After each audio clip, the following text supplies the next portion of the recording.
Super Smash Bros. Ultimate may look similar to the Wii U version, but there are a lot of changes under the hood. If you want to be at the top of your game, you might want to familiarize yourself with some of these changes and strategies. We're going to start with the basic tactics and end on the advanced ones. The whole point of Super Smash Bros. Is to knock your opponent off the stage before he or she knocks you off the stage. Unfortunately, there will be times when you get knocked off first and will have to recover. Most characters have a jump and then a double jump, as well as a special move that will get them a little bit more distance. However, this special move varies from character to character.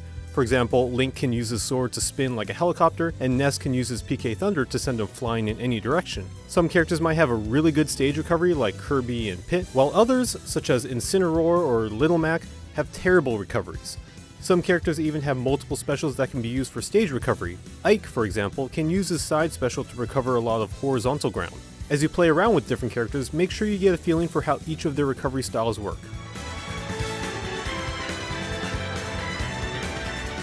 For most characters, smash attacks are their most powerful moves. Smash attacks can be performed by pressing A and inputting a direction at the same time. Alternatively, you can also use the right stick to use these moves. You can charge these attacks to inflict higher damage, but be careful though, most of these moves have a lengthy recovery time and are pretty easy to dodge.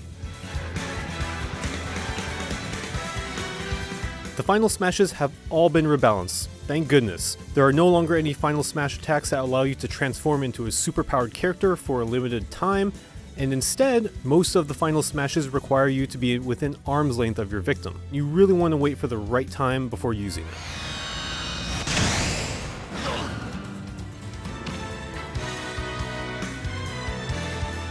Many fighters like Ike, Chrom, Marth, King K. Rool, and Peach are equipped with a counter move. If you time the special maneuver correctly, you will counter another fighter's attack and deal a nice bit of damage back at them.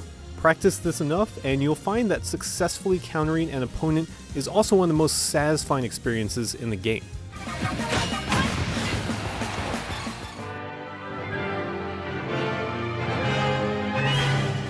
Once again, you can spot dodge, roll, and air dodge. However, they work a little bit differently in Ultimate. For starters, you can now perform directional air dodges by inputting a direction with the dodge. You can even shift momentum with the directional air dodge. However, there is a lengthy recovery window, so keep that in mind. You can perform a roll by inputting right or left with the shield button. Like in previous games, this is a good way to get on the other side of your opponent and counter. However, if you roll too many times in succession, your recovery will take longer. And if your timing is off, this could leave you open to a devastating smash attack. Spot dodging occurs when you input down and a shield, and this grants you a few frames of invulnerability. These can be pretty tricky to time. However, if you successfully spot dodge, you can easily counter your opponent. From what we can tell, spot dodging multiple times in a row doesn't seem to have any negative effects. Learning how to dodge correctly is key to Super Smash Bros., and it's no different in Ultimate. Learning which dodge to use and when takes a lot of practice, but it can give you a significant advantage against tougher opponents. Performing short hop attacks in previous Smash games always required a bit of dexterity. Luckily, in Ultimate, you can actually press attack and jump at the same time to do a short hop attack.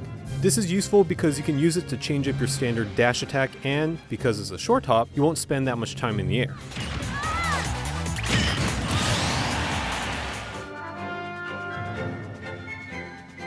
As you build up damage, you might notice that your character will start to smoke and flash red. This means that they're enraged.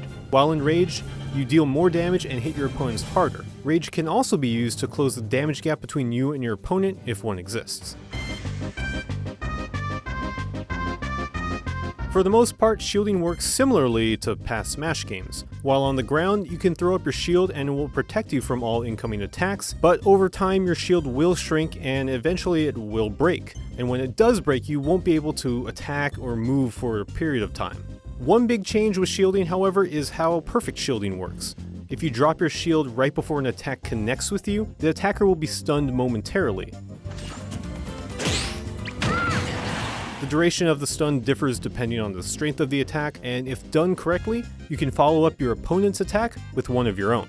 Getting the timing down on this is pretty tough, so we'd recommend jumping into training, like right here, and set the CPU behavior to side smash. If you perform a perfect shield correctly, your character will flash. So So those were just a few tips for Super Smash Bros. Ultimate. If you want to get really good at Ultimate, we'd recommend turning off items and playing on Battlefield or Final Destination map variants. This will allow you to focus solely on the mechanics instead of chasing down the best items or dodging stage obstacles. If you have more techniques that you want to share, feel free to drop them in the comments below, and thanks for watching.